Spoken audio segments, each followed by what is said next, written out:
And that, ladies and gentlemen, is how you write a villain. I think Novak's character is going to go down as one of my favorite villain characters of all time.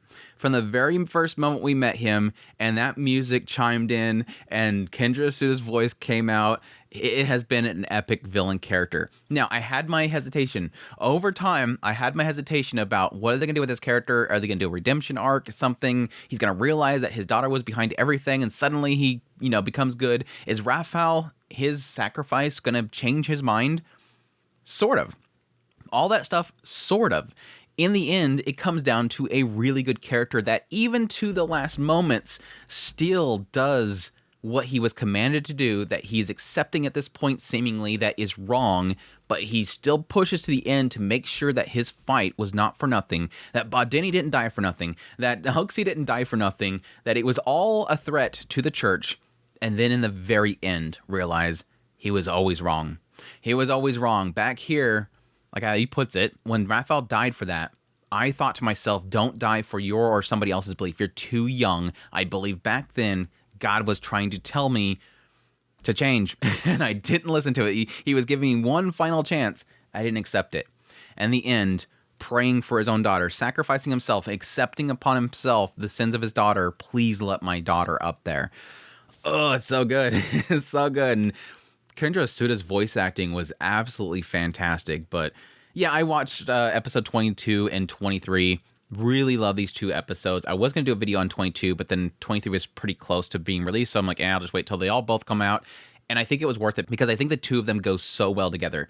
Because yes, the 23 is really like that shocking point really for me in Novak's character of the realization that you've been doing everything wrong. That you've always been a puppet to one person. Not a puppet to the cause, but a puppet to a single person. My father told you that. And yes, it all clicks there. If we go back to earlier episodes, what always happened? His father called to Novak. The late bishop literally only called to Novak. Novak, go here. It's involving this movement of the earth. Novak, go here. It's involving the stars. He always called to Novak. Novak was not somebody of the church. He was a mercenary hired in that knew the bishop, and the bishop was using him for his own cause. Somebody that wouldn't be a scholar of religion. Somebody that would only question what he told him to question. He was always strict about cosmology. Like, that's his thing. I kind of give a little bit to Antoni here. By the way, I was getting really mad. They were literally making Antoni to be the good guy in this whole scenario, even though it was always about money. I give a little bit of credit to Antoni here in the idea that I do kind of agree that it could be an aspect of almost, the late bishop sort of being a little belittled by other people in that field. The idea that maybe he possibly got overtaken by somebody else and their theories around the movement of the earth, and thus he turned it into his own little pet project. Yeah, he points out to Novak, have you ever heard anybody else getting in trouble for that? Nowhere else. It's just you. You've been doing this alone. You're the only person that has been killing people for this theory. You're his puppet. You were acting alone. I searched all the records. It's only been you. It's never been blasphemy. And yes, I like that Novak pushes it back at him eventually, saying, no, you're just here for money. She tricked you for money. You're just after money. In the end, he still pushes towards that idea.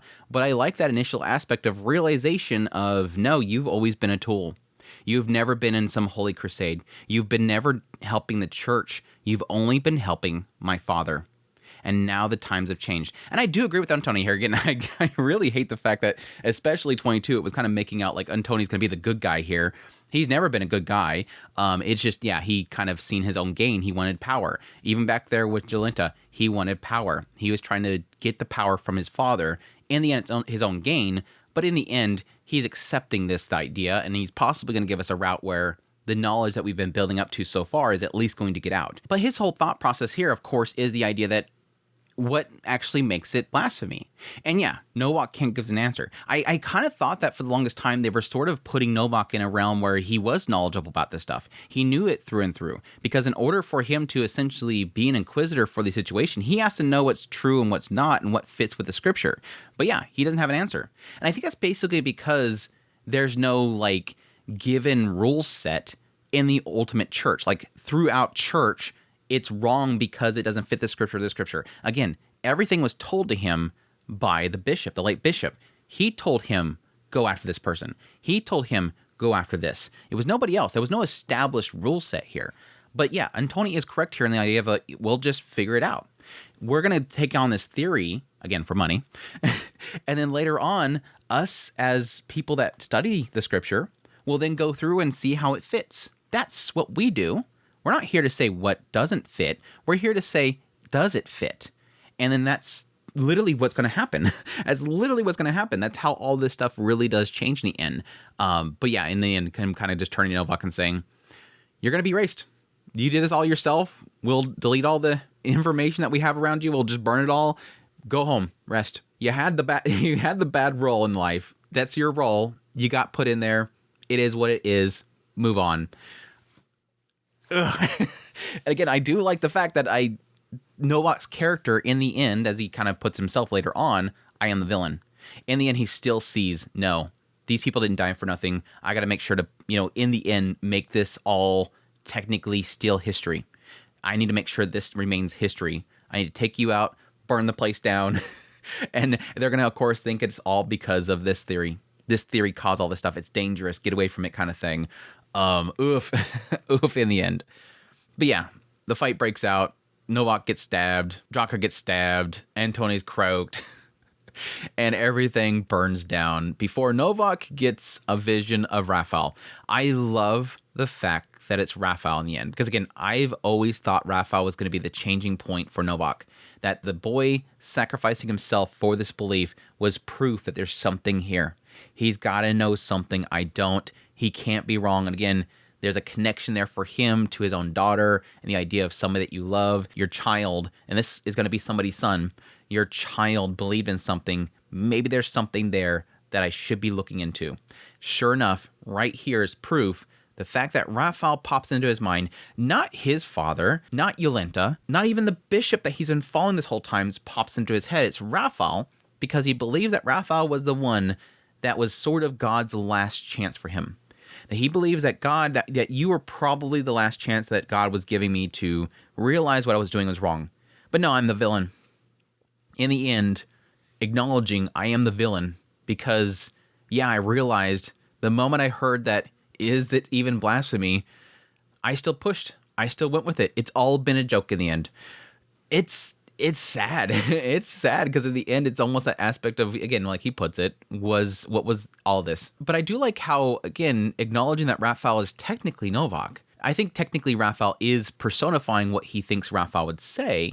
But in the end, Raphael is Novak. It's him telling him himself how to sort of think about life differently. That this is all just an age in time, and people of the future will eventually look back and not see Novak the villain. They will see how different people with different views, some mean, some strong, some weak, everybody came together in the end and created the future that we currently live in. It's not, yeah, there's technically, yes, a lot of leaders and whatnot that will be in history books named as being these nasty villains, but typically it's all kind of just grouped words that will eventually lead into then this came to be. Everything sort of molded the future. Where you were placed in that whole age doesn't really matter in the end. You got this card dealt to you, and this bishop would lead you to killing a bunch of people that all had this belief. And then Novak pointing out that, yes, you can't accept that generosity, because for you, I felt something that I shouldn't in my job. I felt pain, pity, that you were making the wrong choice, that you were too young to follow that belief, or whether it was yours or somebody else's. And that, yes, you were my final chance that God gave me, and I didn't take it. I ignored it. I am the villain.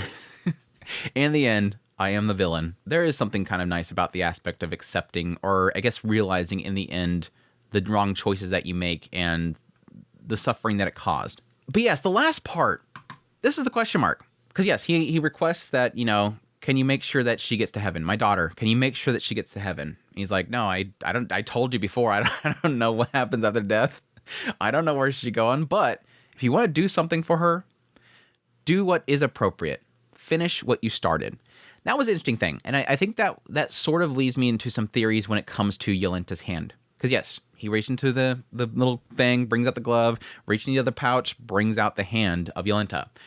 Now, the question mark is, the assumption a lot of people are going to have at this point is like, wait, did he know already? And it kind of makes you feel that way because, again, Raphael, who is him, talking to himself, is saying, finish what you started. It's almost like he's implying, you know whose hand that is.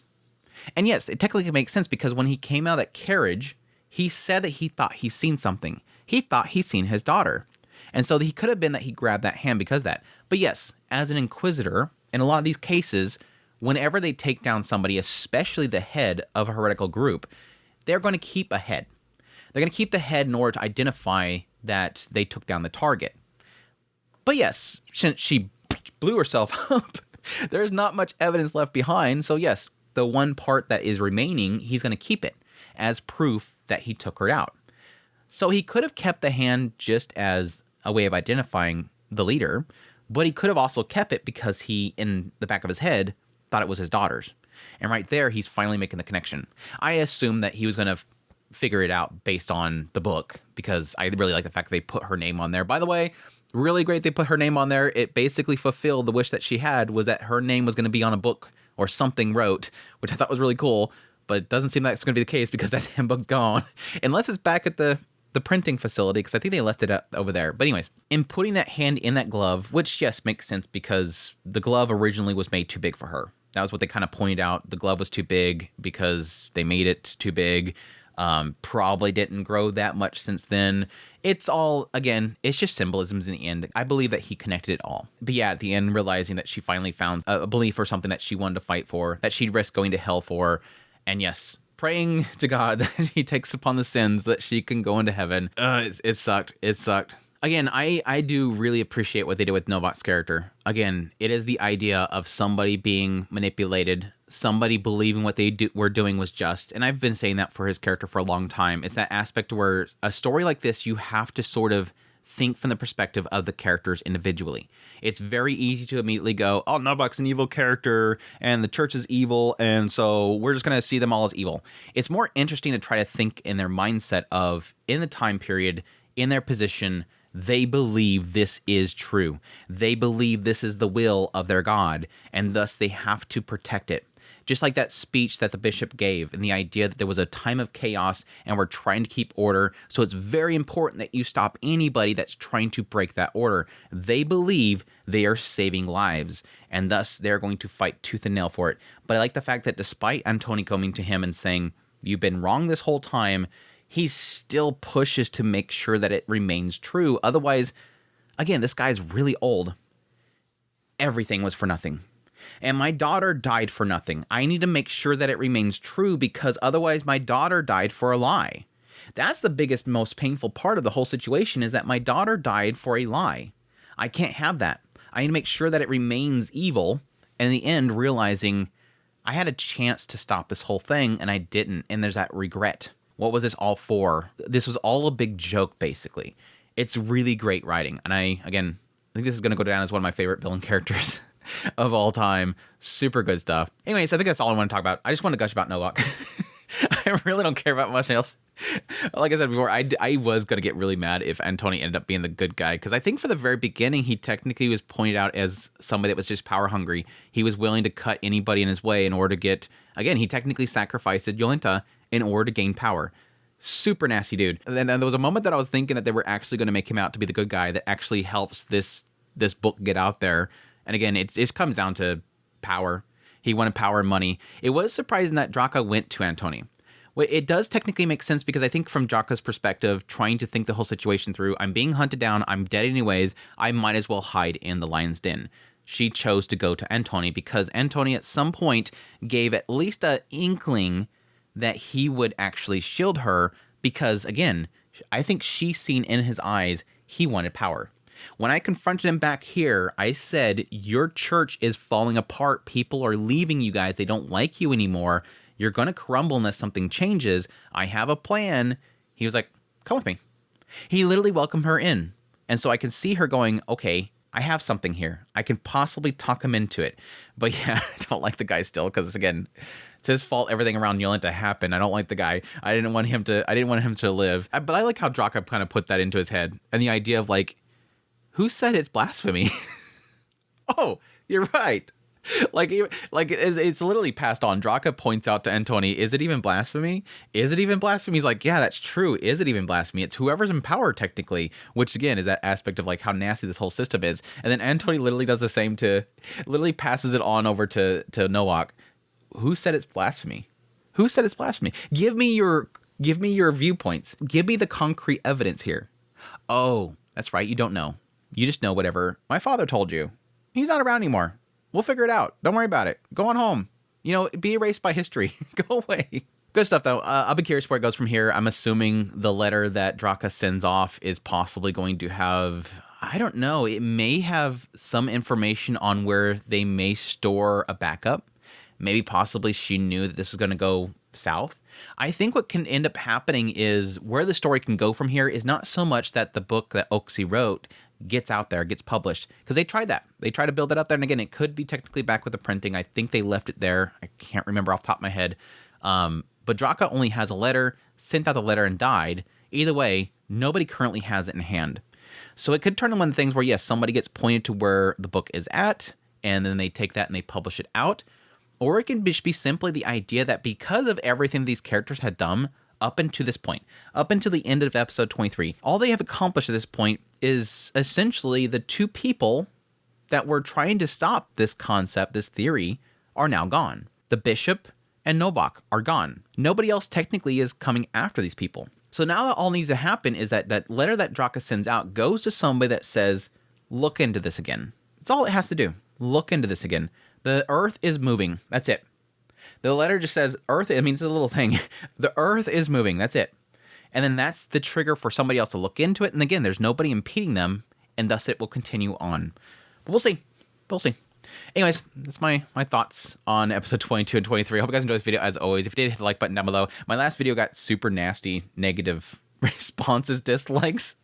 I think it's because I put in the title, why'd I stop covering Orb, which apparently made people mad. It's literally a question I've had a million times over the last 4 weeks, and so I decided to make my title, hey, you're wondering why I stopped? Here's my reasoning. I don't know, it just might be people that are just trying to glaze the show, and you can't have any criticism. It's just my feelings, but I still love it. I still love this series, and it's definitely kind of kicking back up for me, so I'm enjoying it, even though it's kind of lost that whole scholar's desire and thirst that I liked from the original part of the series, but I think they're getting back into that with this new character, so I'm definitely excited to see how these last 2 episodes turn out. But we'll see. If you like this content and you want to watch more, I have links in the description below. Greatly appreciate it. Until next time, you'll take care.